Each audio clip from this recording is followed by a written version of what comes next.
Espera a galera entrar. Hoje a gente vai falar como eu monto uma carteira agressiva, que é o caso da minha. Vai ser bem interessante. Vou montar algumas coisas que eu ainda não mostrei para todo mundo.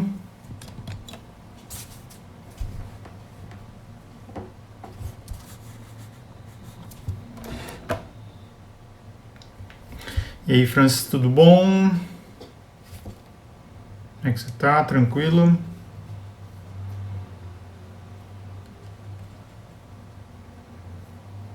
Tudo certinho?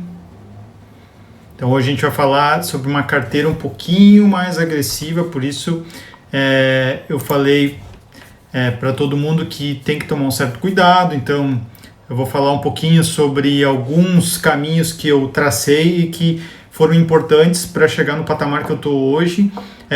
Por isso ela não serve para todo mundo, né? Eu vou falar algumas questões importantes que a gente precisa se atentar antes de partir para uma carteira um pouco mais agressiva, que, claro, remete a mais riscos, mas remete também a uma valorização muito maior, né? Muito mais rentável, mas, claro, tem que ter algum controle de risco nessas situações, porque muitas vezes você pode estar entrando com uma carteira muito agressiva para o seu perfil. Então eu vou falar um pouquinho sobre isso. Então, antes de tudo, para a gente começar a live, né, é importante, né, vou frisar aqui que o que eu vou falar hoje é para as pessoas, aquelas que já têm a sua reserva de emergência ok, né, já está tranquila com esse aspecto, né, já montou a sua reserva com 6 a 12 meses do seu custo de vida. Então esse é um ponto que é um check, né, se você está ok nesse ponto. Outro ponto, você tem o seu médio prazo ok, então aquilo que você tem previsto para, sei lá, para pagar, alguma questão que você quer adquirir daqui a um tempo, já está ok. E aqui eu vou falar muito, então, desse envolvimento para o longo prazo. Então, como é que a gente tem que trabalhar essa questão para que a gente tenha uma carteira mais agressiva, para que a gente tenha uma rentabilidade maior lá para o longo prazo. Então, fiquem ligados nesse ponto, porque eu vou falar bastante de uma montagem um pouco mais, vamos dizer assim, para quem tem um conhecimento um pouco mais avançado, né, em investimentos. Por isso eu vou citar alguns livros aqui, inclusive eu deixei separados eles aqui, deixei separado 4 livros aqui para falar para vocês em quais momentos eu me baseei, e também algumas dicas que eu colhi desses livros aqui, e eu vou colocar para vocês que eu faço, né, a minha base de estrutura aí para os meus investimentos. Então, queria deixar claro, né, que esses pontos aí são importantes antes da gente prosseguir, porque senão a pessoa sai daqui, já sai fazendo essa carteira, ela pode ter problemas, porque precisa ter uma base muito sólida no início para você conseguir entender os riscos, né? Os riscos, que nem na vida, a gente não tem que sair correndo dos riscos, né? A gente tem que controlar, saber os riscos que a gente corre, ter uma estrutura bacana para que a gente possa ter esse risco do nosso lado e também saber até que ponto a gente pode ir conforme o nosso perfil. Então, já para começar, já queria falar uma frase bem importante que esse cara aqui falou, que é o Peter Lynch, um dos maiores investidores do mundo, no livro dele, e que ele fala que a diversificação nos seus investimentos não pode ser uma worstification, né, que seria basicamente uma piorização da sua diversificação. Então, o que ele quer dizer com isso? Que vai ter um momento, né, que você vai ter tantos ativos na carteira que vira uma piorização da sua carteira. Então, cuide com isso, né? Às vezes as pessoas colocam qualquer coisa dentro da carteira, vou diversificar, vou comprar isso, comprar aquilo outro. Não é assim que é bacana. O legal e o mais correto é ter ativos legais para longo prazo, né, boas perspectivas para longo prazo, e não ter um monte de papel, um monte de ações na sua carteira, e que de fato talvez não te levem lá para aquele momento que você deseja no futuro. Então, cuidem com isso, tá? O mais importante, né, assim como o Buffett fala, é sobreviver no mercado financeiro e aumentando o seu patrimônio, né? Você não precisa agradar ninguém, você precisa te agradar, né? E você precisa aumentar o seu patrimônio. Então, cuide com isso. cuide com muito risco, porque aí você está indo para o campo da irresponsabilidade, né? Quando você vai para esse campo, você talvez entre em alguns aflitos, que nem o momento que a gente está passando agora. Quem tem uma carteira mais agressiva, que nem a minha, nesse momento agora, ele sabe o risco que estava correndo, né, e até que ponto ele poderia arriscar aquela situação. Então, fiquem ligados, porque é isso que tem que ter esse controle quando você tem uma carteira agressiva. Então, lembrando, né, o risco tem que ser calculado e tem que ser uma forma disciplinada de você entender essa questão, porque... Por que eu falo disciplinada? Porque em momentos de crise, em momentos de grande volatilidade, se você não tiver disciplina, o que vai acontecer? Você vai se apavorar, você vai fazer igual a manada geralmente faz, ou seja, vender tudo, não é isso, não é para mim, meu Deus do céu. Então, você precisa entender, né, de fato, onde você está. E aí, tudo bom, Juliana, Marlon? Para, de fato, Gabriel também está aqui. Para que você não saia correndo feito louco. Então, a primeira coisa é entender de fato o que você tem na carteira. Então, antes de tudo, perfil de investidor. Não é todo mundo, anotem isso, não é todo mundo que deve ter uma carteira agressiva, tá? Você tem perfis de risco, do conservador, do moderado e do agressivo. Então, vai ter um teste de suitability, que se chama, dentro da corretora, onde você vai responder algumas perguntas e a corretora vai dizer para você, através daquele questionário, se você é de um perfil conservador, moderado ou agressivo. De acordo com a sua progressão em conhecimento e também em maturidade do investidor, pode ser... Opa, e aí, Tiagão, tudo bom? Pode ser que você progrida nesses investimentos entrando para moderado ou agressivo, tá? E isso é muito fácil, basta você responder de novo aquele questionário e você vai migrando também, entenderam? Então é bem fácil nessa questão. Então não é só responder sim ou não num questionário também, né? Você tem que ter maturidade e conhecer um pouco dos investimentos. Então, geralmente, uma pessoa conservadora, geralmente ela aplica até máximo 20% em renda variável, tá? Mas assim, geralmente ela fica entre 5 a 15, 5 a 10. Então, cuidem nesse aspecto, tá? A maioria, né, das pessoas de conservadores tem até 20%.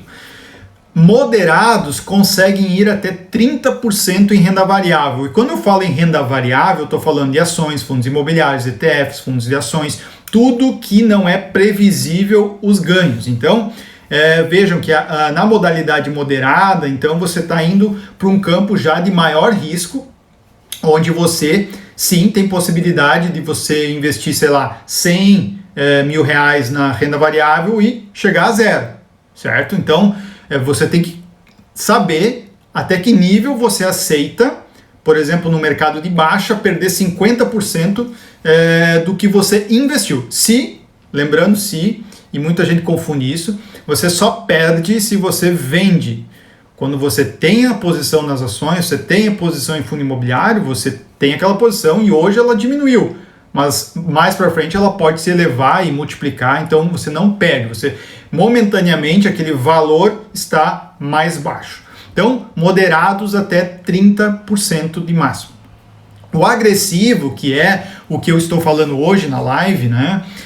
Varia entre mais de 30% até 50%, né?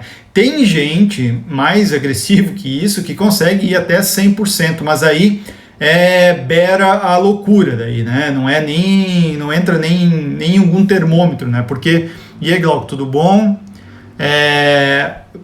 Porque basicamente você vai estar muito suscetível a problemas na sua carteira, porque você vai precisar ter uma distribuição tão grande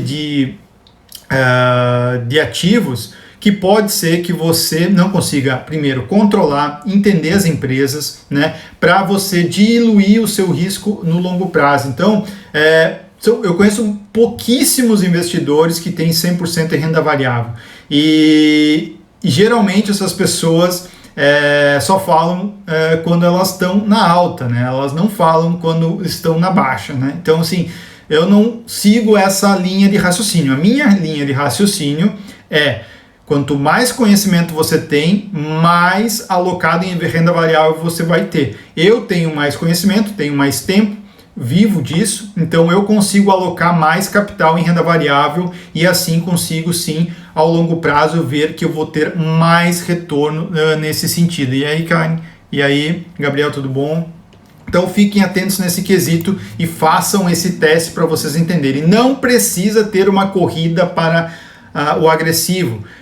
Vocês podem perfeitamente estar num caminho intermediário e aos poucos ir entrando na renda variável. Hoje mesmo eu estava falando com um aluno e ele está montando a carteira dele de renda variável e ele está indo bem tranquilo. No começo desse ano ele falou para mim que não quero só fundos de investimento, cara, a escolher ações não é para mim, mas ele foi gostando tanto da coisa que agora ele montou a carteira dele, me passou ela hoje para eu dar uma olhada e tal, a gente está discutindo esse assunto e ele está totalmente com vontade agora de escolher as próprias ações, né? Então é uma coisa de conhecimento sua, que você vai montando e de fato vendo o que de fato faz sentido para você. Então, lembrando, então para iniciar a sua carteira, quando tu tem mais a carteira agressiva, você tem que estar sempre cuidando o seu portfólio, né? Você não pode olhar somente para o lado da renda variável, você tem que olhar como um todo.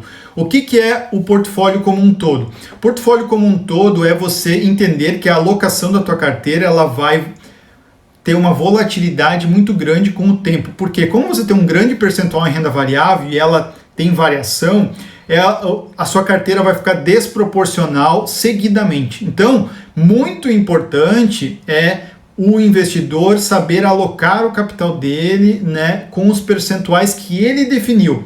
E assim, não tem uma regra, cada investidor tem basicamente a sua regra, mas tem gente que, eu coloco, 25% em ações nacionais, um tanto em ações estrangeiras, um tanto em fundos imobiliários, um tanto em empresas small caps. Então, assim, vai variar muito do investidor. Eu vou passar a minha teoria e a minha prática, tá? O que eu faço para vocês, e vocês vão ver que pode ser uma linha bacana, mas também tem outras, tá? E ninguém aqui está aqui para dizer quem está certo e quem está errado, né? Lá no longo prazo a gente vai ver qual é o objetivo que eu tracei e se eu alcancei esse objetivo, e eu vou também, óbvio, né? Como tudo na vida, ajustando no decorrer da minha vida. Então, rebalanceamento é muito importante. Eu já fiz vários rebalanceamentos na minha carteira, porque eu fui vendo que entrava dividendos de empresas, né? Eu fui pegando esse dinheiro e realocando na minha carteira. Eu comecei com poucos fundos imobiliários e eu vi que esse ativo estava me dando um bom retorno e era um ativo que eu gostava muito. Comecei a aportar mais em fundos imobiliários, por exemplo. Então foi uma questão diferente, né? É uma questão diferente que eu vi durante a abertura da minha carteira e também agora no prosseguimento. Então, a parte conservadora da minha carteira, lembrando, portfólio agressivo, tem uma parte conservadora e uma parte agressiva. Então, olhando a carteira como um todo, eu tenho a minha parte conservadora. Então, eu vou mostrar para vocês aqui um desenho que eu fiz bem fácil de entender como é que eu moldo a minha carteira na parte estrutural dela. Então, vocês podem ver aqui, só tirar os comentários aqui para vocês verem. Então, eu defino ela em a parte renda fixa, que é a parte conservadora, né? E a parte de renda variável. Então, o que eu defino para mim, né? Eu cuido da minha parte conservadora sempre com renda fixa. Nunca a tua parte conservadora da tua carteira, independente se você for conservador, moderado ou agressivo, vai ter que estar em renda variável. Então, essa parte aqui é muito importante, essa parte é estrutural na carteira de qualquer investidor que tem uma sã consciência. Então, o que eu faço aqui? Eu tenho CDBs, títulos públicos, LCIs, LCAs e fundos DI. Aqui eu deixo uma grande parte com liquidez diária, ou seja, eu posso sacar a qualquer momento. Tem um problema, eu posso sacar. Tem um problema de saúde, eu posso sacar. Tem um problema N, posso sacar. E outras partes eu deixo para médio prazo, usando CDBs, usando LCIs e usando títulos públicos também. O porquê disso, né, galera? Por que é importante a gente entender essa parte? A parte conservadora de uma carteira do investidor, ela é muito importante porque é aonde você tem previsibilidade, tá, do que você vai ter no futuro. Então, eu sou um cara que sou muito pé no chão. Quem me conhece há mais tempo sabe que eu não faço movimentos agressivos com grande frequência, mas quando eu faço, eu decido e faço. Mas eu faço com muita tranquilidade e conhecimento. Então, essa parte de renda fixa, como é que eu defino? Eu defino em coisas pré-fixadas, pós-fixadas e indexadas. O que é essas nomenclaturas e por que isso é tão importante? O pré-fixado... Oi, Alexandre, tudo bom? Então, o pré-fixado... E aí, Jurandir, tudo bom? Então, o que é importante no pré-fixado? O pré-fixado te dá, em momentos oportunos da economia, oportunidades de ganho no longo prazo, tá? E também no médio prazo. Por quê? A gente tem CDBs e títulos públicos que são pré-fixados a uma taxa, né? E vão te dar, né, essa rentabilidade num prazo estabelecido. E às vezes esse prazo é curto, tipo 2 anos, 3 anos, 4 anos, às vezes não é tão longo.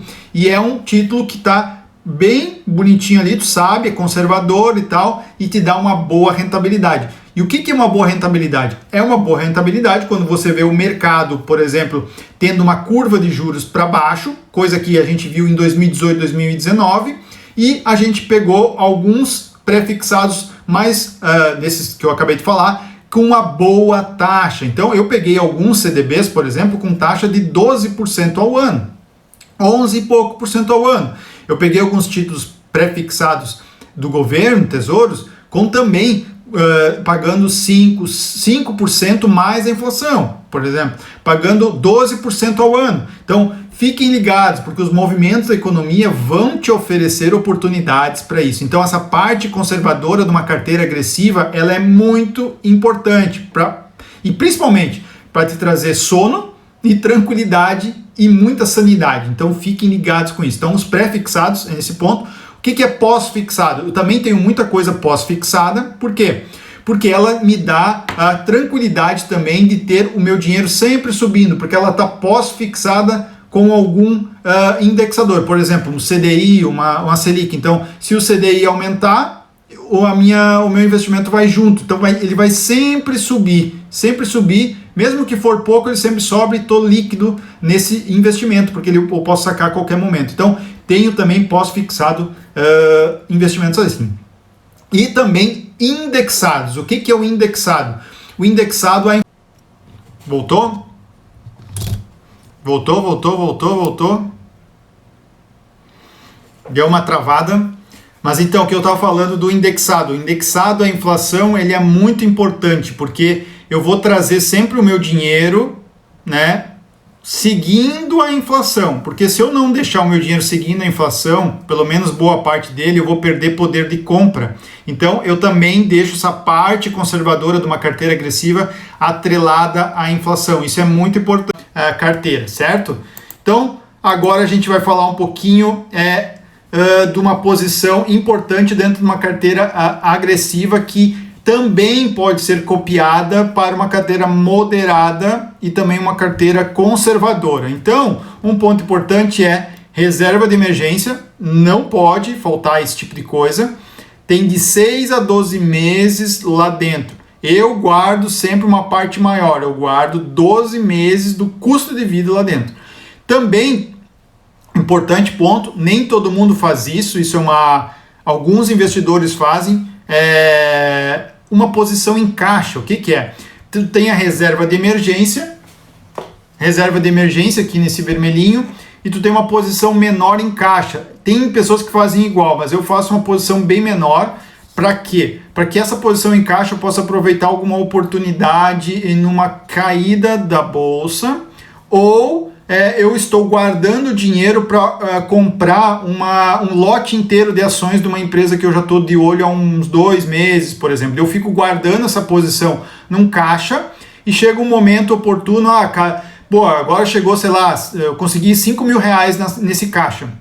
e o lote de ações custa R$5.000, né? Se eu quero comprar uma posição inteira. Então eu vou lá e compro com o meu caixa que eu estou lá livre. Eu não tiro da reserva de emergência, eu deixo numa posição de caixa para eu poder fazer esse investimento. Então, falamos de duas posições dentro da carteira, reserva de emergência e caixa, tá? Essas são duas posições importantes. Ali é importante você ter liquidez diária, então aí a gente tem várias possibilidades hoje, né? A maioria hoje das pessoas estão investindo aonde? Em fundos DI, que tem liquidez diária e investe em Tesouro Selic e tem taxa de administração zerada.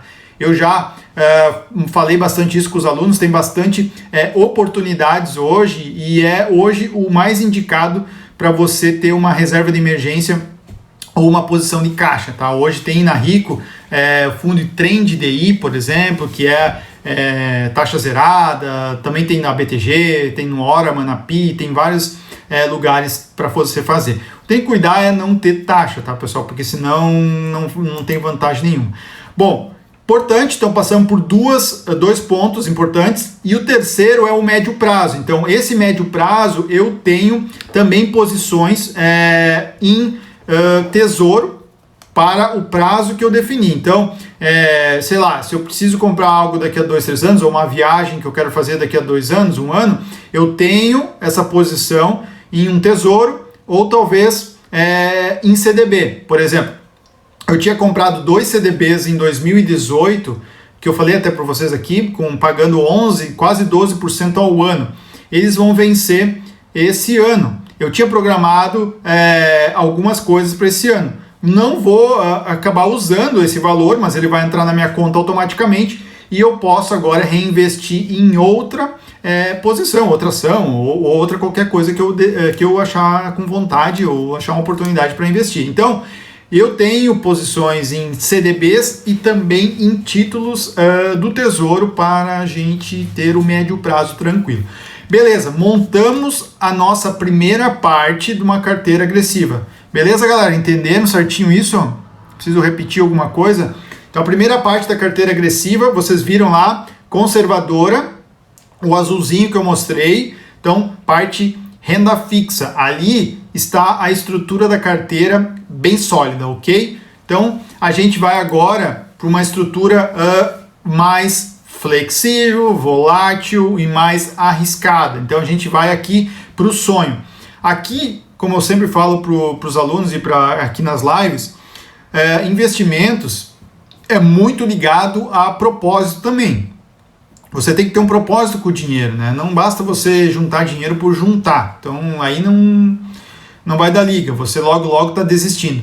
Primeiro passo é entender como, né, a gente vai fazer, né, para ter esse propósito. Né? O que eu faço com o dinheiro, meu Deus, e daqui a 30 anos?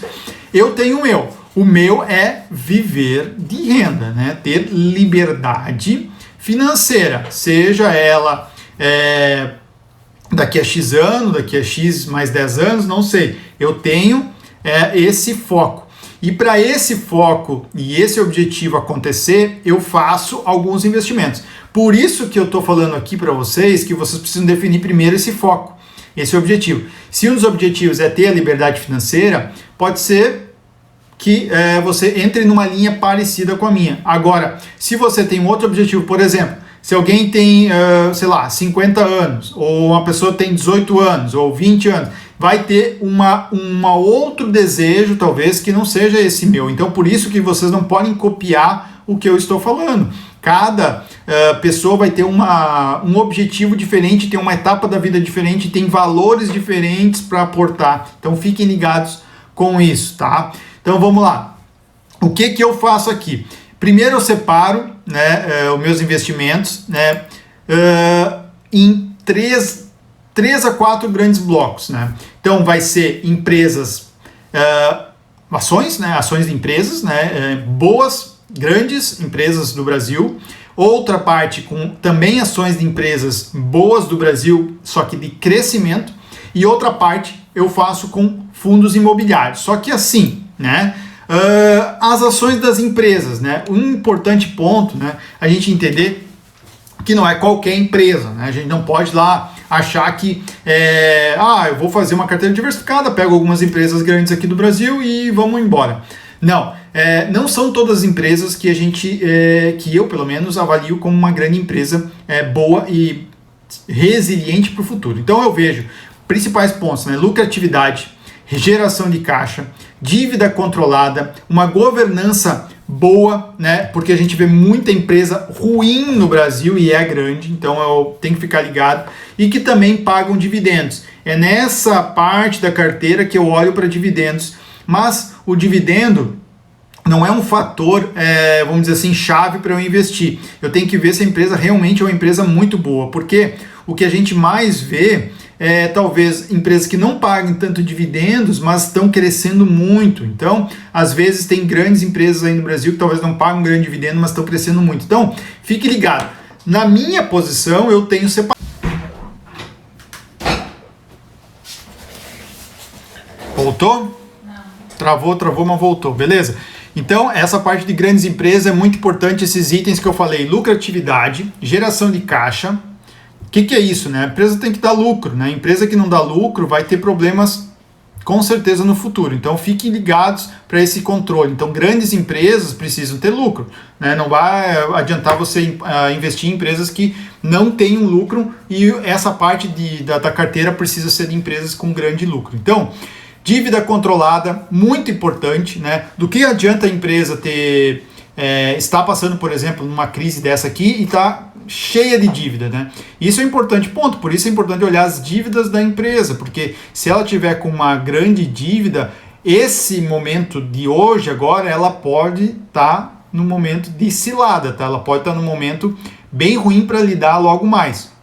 Então, governança, que nem eu falei, e pagamento de dividendo, né? É óbvio que tem uma avaliação muito mais detalhada sobre esses pontos dessas empresas. A gente tem uma planilha bem grande que a gente fala no curso, justamente para a gente entender de fato o que precisa ser investigado na empresa para fazer um investimento. O que muita gente fala, e eu vou falar um pouquinho sobre esse livro aqui, ó, ele indica alguns itens para a gente avaliar, mas assim, são itens que basicamente é como comparar com uma geladeira. A geladeira a gente também olha um monte de itens antes de comprar. E numa empresa você vai também olhar esses itens aí e ver se faz sentido para você, né? Isso é muito importante. Então, renda variável, lembrando, a parte da renda variável, uma parte grandes empresas, outra parte menor, eu invisto em empresas o que vocês acham? Empresas de crescimento. Empresas de crescimento são empresas menores,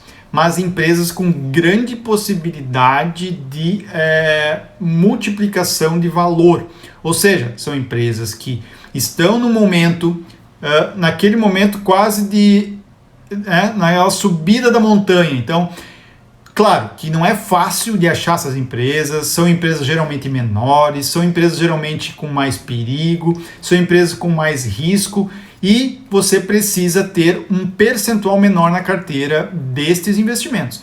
Lembrando, eu estou falando da minha carteira, né, pessoal? É uma carteira mais agressiva, então eu tenho um percentual bastante considerável dessas empresas no meu portfólio, porque eu estudei bastante essas empresas e acredito muito nesse modelo de negócio delas. Então eu invisto em empresas small caps, que têm um forte crescimento em vista, não estão muito endividadas, tem uma valorização bacana nos últimos anos, tem muitas vezes um PL alto. O que acontece, né? Às vezes tu vê que, como ela não paga dividendos, porque ela reinveste o seu lucro, ela não está pagando os acionistas com dividendos, então muitas vezes é bem pouco. Então, mas isso não me interessa. O que me interessa é essa empresa multiplicar de tamanho.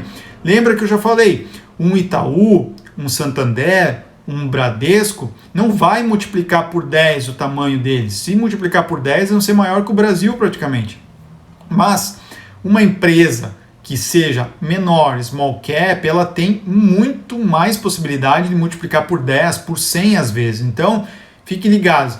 Essa é uma ponta da carteira que é importante. E nesse livro aqui, ó, esse cara fala muito sobre uma teoria que eu levo na minha carteira, que é a estratégia de barbell, né? Basicamente, para simplificar bastante essa estratégia, é você ter ativos que podem multiplicar muito de valor na tua carteira e você colocar um valor pequeno nesse ativo. Ou seja, você apostar centavos para ganhar reais. Entenderam? Então, eu tenho essa estratégia junta na minha carteira. Eu não faço isso para todas, tá? Eu faço isso em algumas ações onde eu escolho, né? Eu vejo que, interessante, ela está passando por alguns desafios agora, mas vale a pena eu comprar uma posição nela que não vai me tirar do jogo, não vai me levar para a ruína. Se eu perder de 100 reais for a zero, eu não vou ter problemas financeiros com isso. Então, mas se ela multiplicar, ela pode sair de 100 reais para 10 mil reais, para 1 milhão daqui a X mil anos, sei lá, X 10 anos, X 20 anos, não sei. Vai depender muito de quanto de posição tu colocar. Então, há esse percentual também na minha carteira, então por isso ela vai se tornando cada vez mais agressiva. Outro ponto importante, que muita gente não se toca. E aí, Giancarlo, tudo bom? Muita gente não se toca. Renda variável, você precisa ter disciplina. E a disciplina é qual? Eu já falei, acho que na penúltima live, é de reinvestimento dos dividendos e dos lucros dos fundos imobiliários, né? Essa é a grande tchan da questão, o juro composto da renda variável. Então, tudo que entra, eu reinvisto.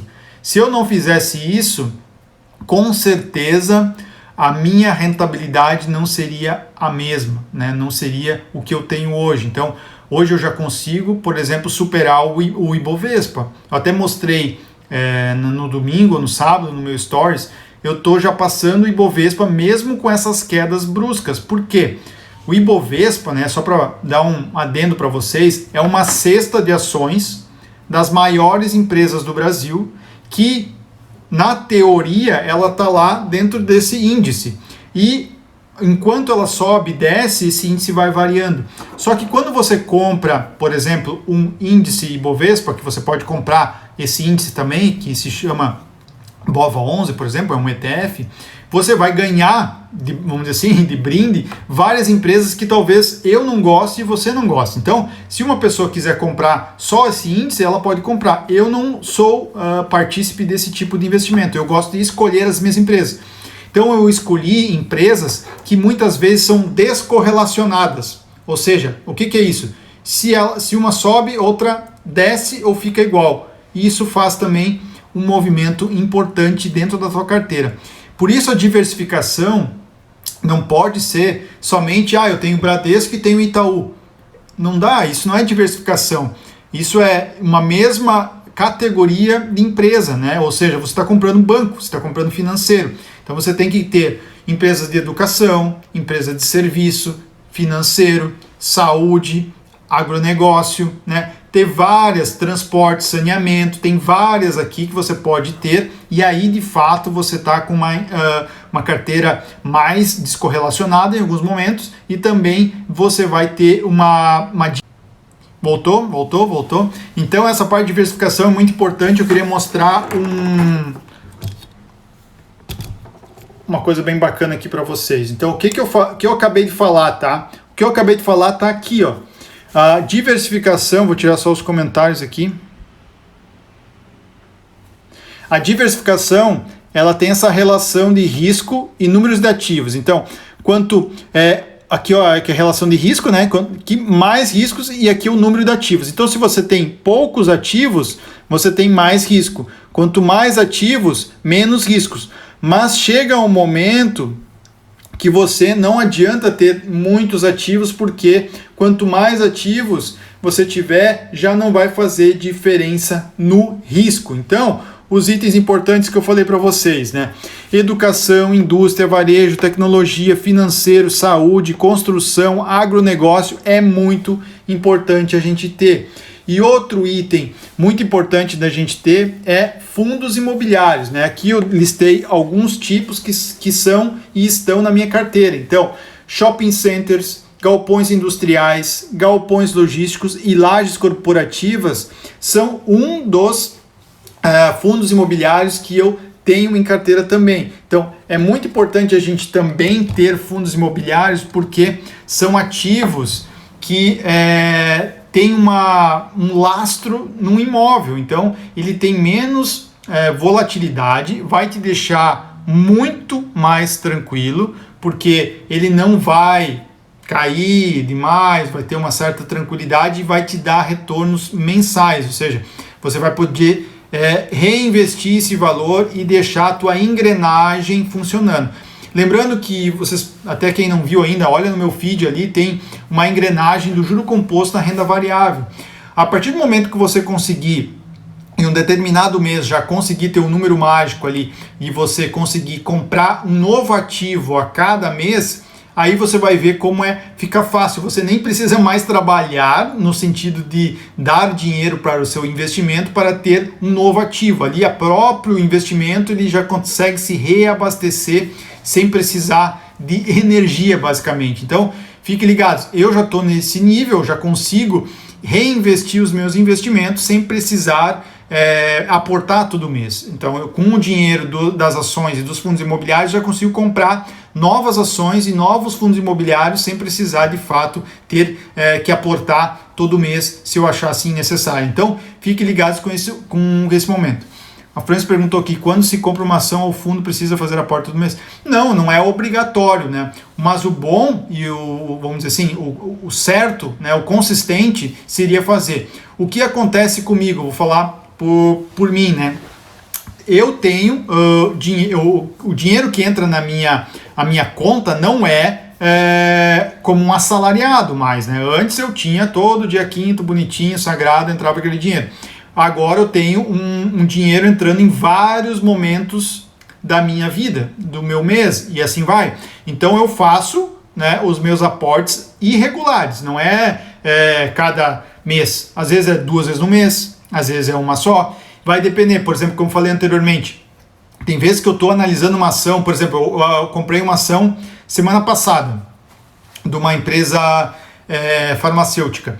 Eu estava há bastante tempo analisando essa empresa e queria comprar um lote inteiro. Então eu esperei um tempinho, esperei algumas semanas, juntei aquele dinheiro e comprei. Então não é obrigado a comprar todo mês, não. Você pode comprar quando você assim achar necessário, assim achar interessante.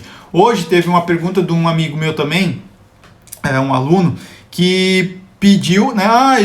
Cara, como é que eu faço? Né? Eu estou vendo que essa empresa subiu 5% ontem. Será que eu aporto hoje? Também uma decisão do investidor. Porque eu falei no começo da live, quando eu comecei a falar do portfólio.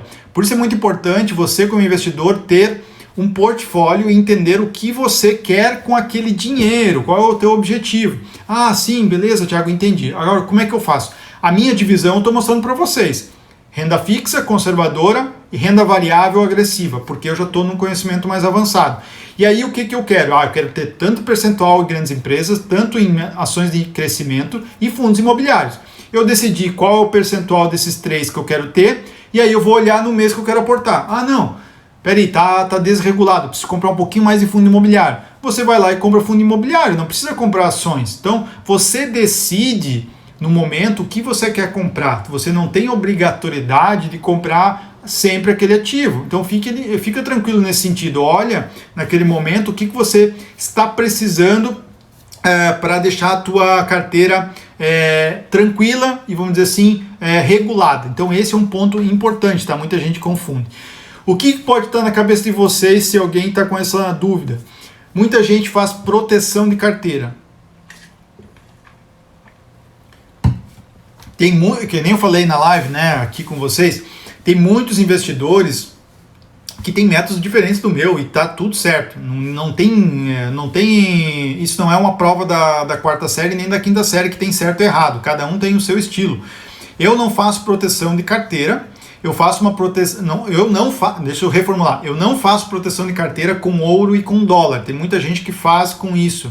Não tem nada de errado, tá? Você pode fazer também com ouro e com dólar, não tem problema.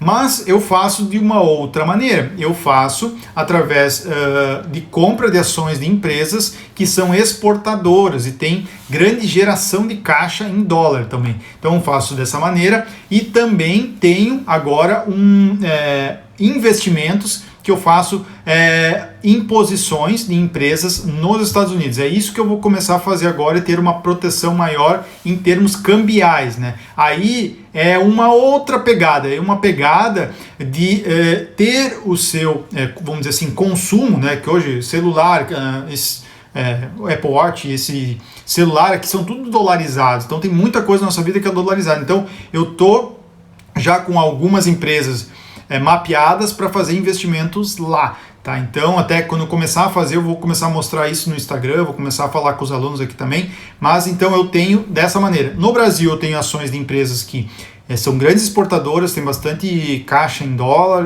precisam tem receita em dólar, então elas estão bem posicionadas nesse sentido, e também tenho agora esse pensamento de fazer investimentos nos Estados Unidos. Então esses são pontos importantes. Agora, uma parte ultra mega importante que eu quero falar para vocês, conhecimento, né? Eu coloquei aqui do mais difícil para o mais fácil, né? Então assim, esses dois aqui, esse cara aqui, esse livro, O Jeito Peter Lynch de Investir e O Jeito Warren Buffett de Investir, são livros mais fáceis da gente entender no começo. Então eu indico esses dois livros para quem está começando a querer saber mais do assunto e entender que dá para você investir com mais agressividade, mas controladamente. Então dá para você ir para esse lado. Esse livro daqui já é um intermediário que fala da vida inteira e também de investimentos, que é o Antifrágil do Nassim Taleb.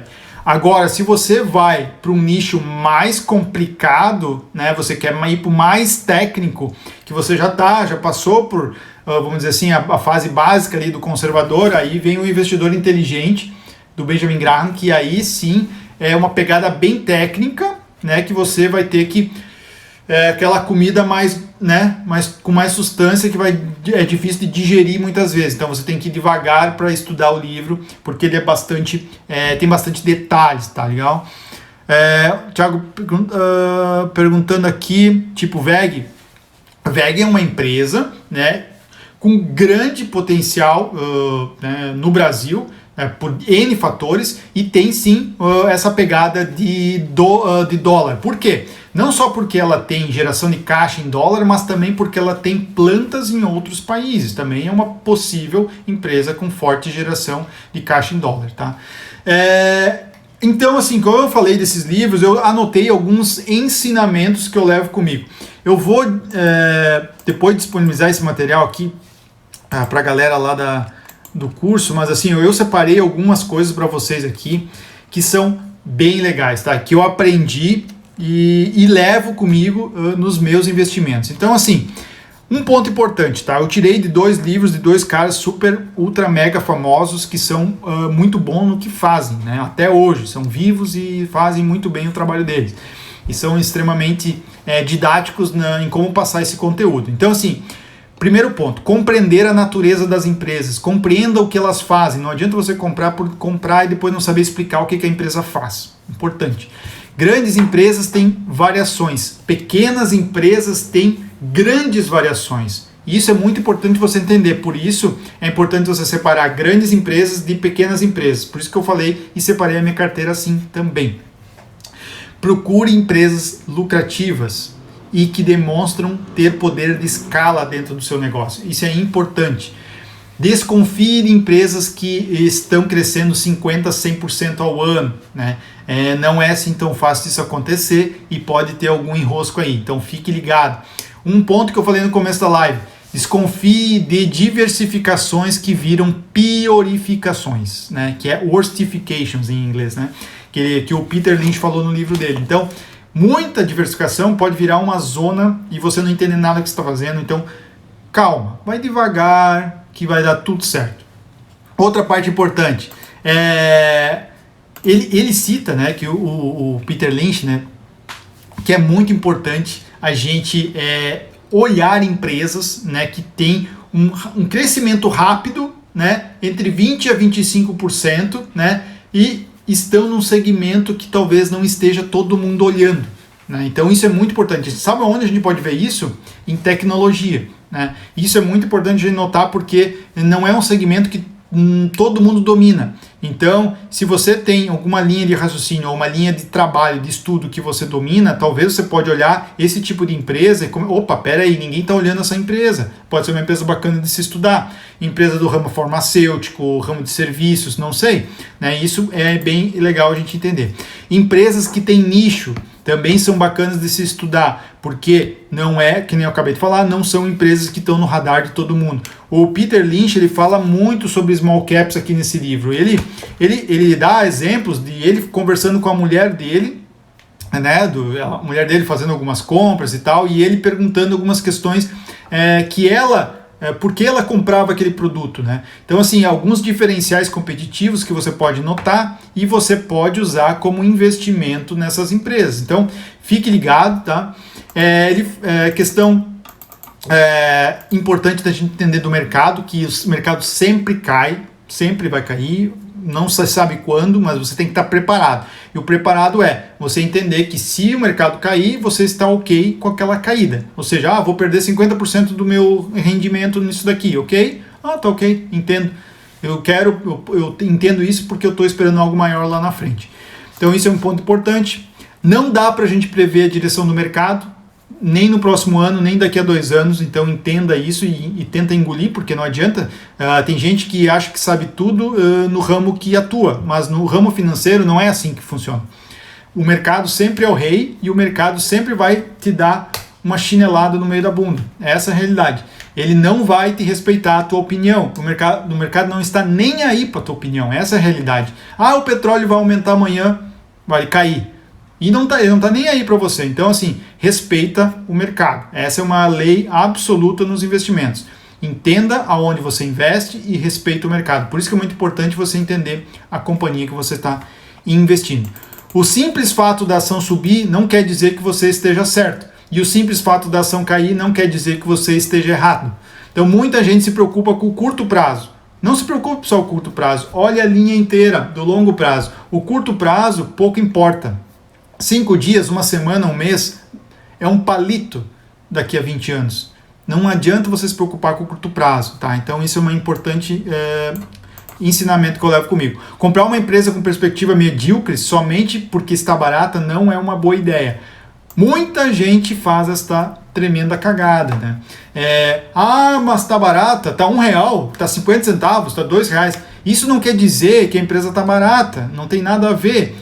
Isso eu já expliquei em vários posts aqui no Instagram. Isso é divisão da quantidade de ações que ela tem e o valor de mercado que ela está no momento. Então, fiquem ligados, tá? Não quer dizer que você está comprando uma ação barata. Então, cuide. Uma ação não sabe que você a possui. Isso é muito importante. Muita gente, porque eu tenho VEG, porque eu tenho Localiza, porque eu tenho Movida. Não interessa, entendeu?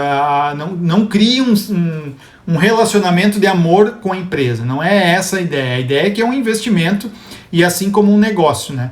Se o negócio está dando muito certo, show de bola, bacana. Se o negócio está desgringolando, está indo tudo errado, daqui a pouco é uma hora de você avaliar e daqui a pouco até trocar de empresa, vender e trocar de empresa e assim vai. Ou não aportar mais nessa empresa, começar a aportar em outras. Fique ligado com isso. Ter histórico consistente nas operações, ter margem de lucro alta, né? Não pode ser uma margem muito pequena. É muito importante também a gente avaliar, às vezes, o momento de entrada, né? Se você tem um grande valor de aporte, às vezes é importante você avaliar o momento para fazer esse aporte, né? Dá para fazer uma análise de quais ações você vai comprar e, de repente, esperar 2 meses, às vezes, para aportar no momento mais atrativo na ação. Mas isso dificilmente muda o jogo no longo prazo. O que geralmente acontece para quem tem uma filosofia igual a minha, de segurar isso para o mais longo prazo, não vai diferenciar você comprar uma ação por 10 ou 12 reais, né? Esses 2 reais parece bastante, né? Se você olhar de 10 para 12, mas no longo prazo isso não vai ter grande diferença. Então, não se preocupe em acertar o negocinho da mosca lá. Não adianta, a gente não vai conseguir acertar. Então, é melhor você aportar e fazer sua consistência mensal do que tentar acertar o menor valor, tá? Isso é muito importante. Ter transparência, ter retorno sobre o patrimônio líquido. Então é muito importante a empresa ter lucratividade, né? Ter também uma transparência nos seus investimentos, na sua contabilidade, no seu relacionamento com os investidores, porque tem muita empresa muito ruim em transmitir os dados. Então, quando você vai fazer uma avaliação dessa empresa, você já vai lá ver no site se está bacana, tá legal, estou conseguindo consumir esses dados, ok. Porque você vai precisar de 3 em 3 meses, geralmente, dar uma olhadinha lá, ver como é que está a empresa, para você também ter uma noção se o teu investimento está sendo bem gerido pelaquela empresa. Galera, se vocês tiverem alguma dúvida, tem uma caixinha de perguntas aqui embaixo, vocês podem mandar, tá?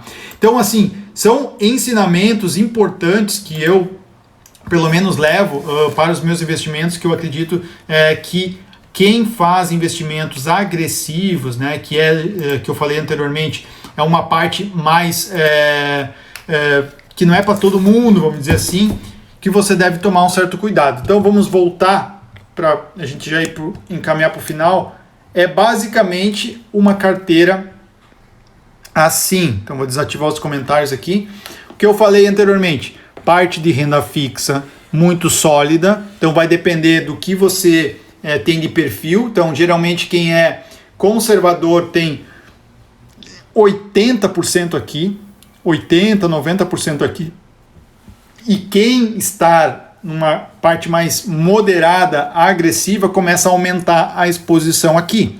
Ou seja, boas empresas de dividendos, boas empresas de crescimento e fundos imobiliários. Tem gente, né, que coloca aqui ainda mais, por exemplo, fundos de ações, pode botar ETFs, pode botar empresas nos Estados Unidos, fundos de dólar, fundos de ouro. Tem várias outras possibilidades também que podem ser colocadas aqui. Isso não é regra definida para o mundo inteiro. Há perfis de investidores e maneiras de investir. Por isso que é muito bom as pessoas, quanto mais conhecimento ter e mais entendimento ter dos investimentos, você vai regulando isso no decorrer da sua vida. Então, não se preocupe em acertar diretamente na tua primeira ação que você vai comprar. Não trate também como um jogo isso, né? Isso, na verdade, é o cuidar do seu patrimônio. Então, tem que ir com cuidado e aos poucos você vai investindo nos ativos que você vai conhecendo. Logo de cara, muita gente que entra nas turmas aqui do curso que eu tenho, né, já querem ações e, meu Deus, e meus investimentos e tal.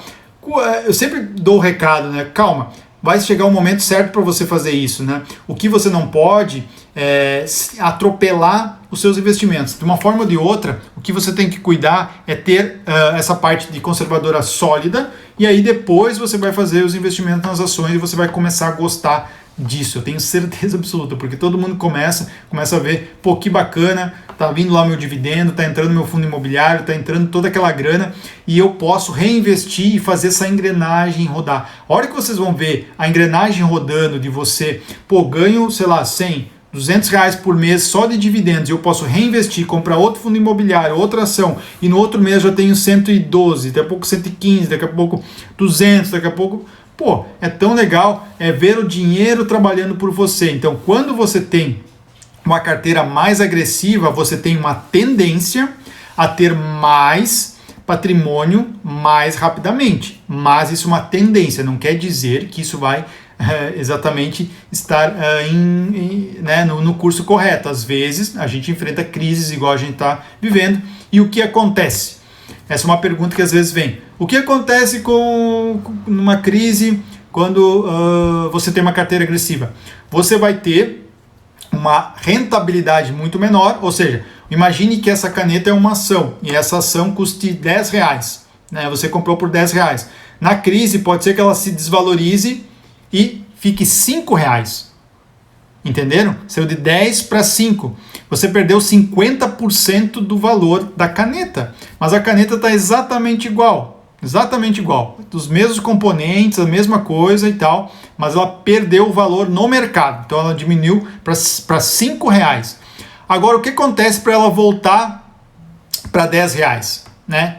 Ela vai ter que subir muito mais. Então, assim, é um problema que você vai ter que saber lidar. Por isso que quanto mais agressivo você fica, você tem que estar ciente desse tipo de situação. Por isso que no decorrer dos investimentos, você vai ver o quanto você está tranquilo nesse quesito. E aí você vai vendo, não, beleza, eu entendi que é uma crise, que é uma situação não prevista, que é uma situação que é passageira, porque já aconteceram um monte de crise no passado e é exatamente isso que acontece, né? No longo prazo isso melhora, né?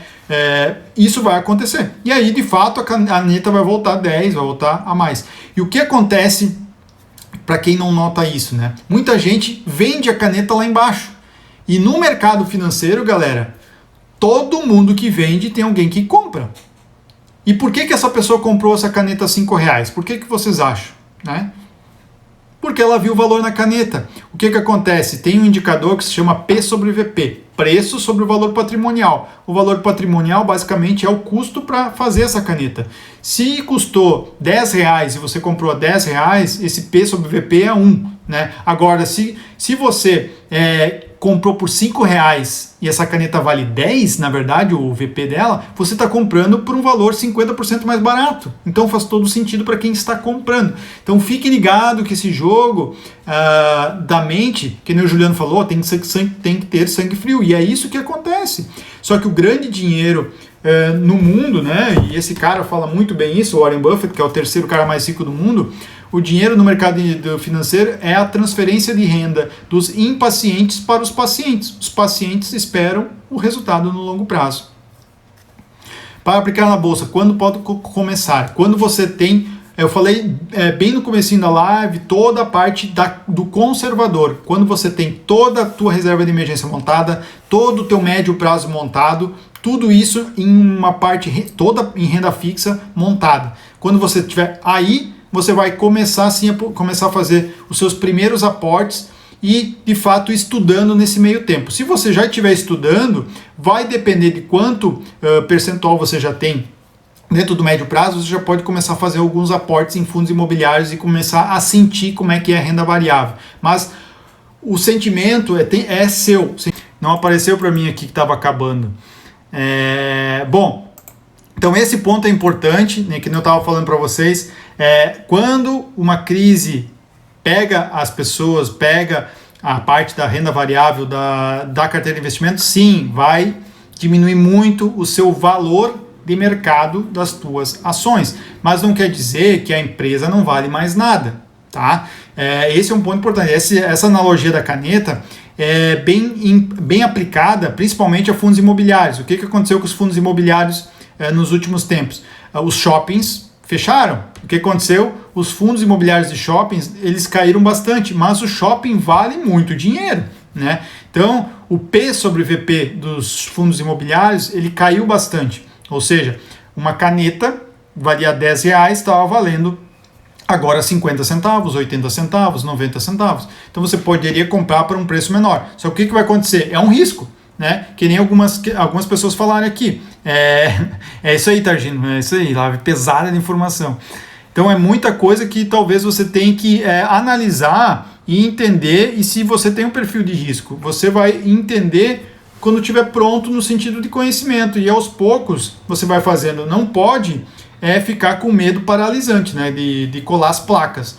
Por isso que muita gente está procurando ter uma mentoria, né? E eu tenho dado isso para os alunos para ir devagarinho, ir com suporte, devagar, para vocês conhecer. Dentro do minha bio aqui tem um link para baixar um e-book. Baixem lá e entrem na minha lista de e-mail, que eu vou mandando bastante material para vocês ir aos poucos interagindo e tendo conhecimento. E mandem mensagens para mim, mandem direct aí perguntando, que vou de boa conversar com vocês. O Juliano falou aqui, a Ering despencou. E a Ering já vinha despencando a partir do momento que ela soltou o relatório do último trimestre dela, que refletiu em vendas muito baixas, né? Eles falaram que teve um erro estratégico e tal, e o varejo, por si só, com essa crise, caiu muito. Então, esse é um ponto importante. As empresas também precisam de caixa, precisam de dinheiro. E se o mercado não está comprador, ou seja, o varejo depende muito do mercado, vai afetar o caixa. E toda a ação, ela tem um preço muito afetado pelo lucro futuro dela, né? O que ela vai rendendo aqui nos anos. Então isso afeta bastante. Então tá. Galera, alguma pergunta mais? Vou finalizar aqui para dar um tchau para vocês. Obrigado aí pela presença. Desculpa por ter caído ali. Caiu, mas eu não apareceu aqui que estava caindo. Um grande abraço aí para vocês. Ativa as notificações. Boa, Martinha. Ativa as notificações aí para poder ver as próximas lives. Toda terça-feira tem live aqui. E mandem aí para os seus amigos aí. Para quem deseja ter mais informação sobre investimentos. Acessa toda terça-feira. Acessa o meu feed aí. Tem bastante informação. Dê o like, compartilha. Porque essa é a única maneira e a maneira mais eficaz de eu conseguir compartilhar o meu trabalho e ajudar mais pessoas, ok? Um grande abraço para vocês e até mais!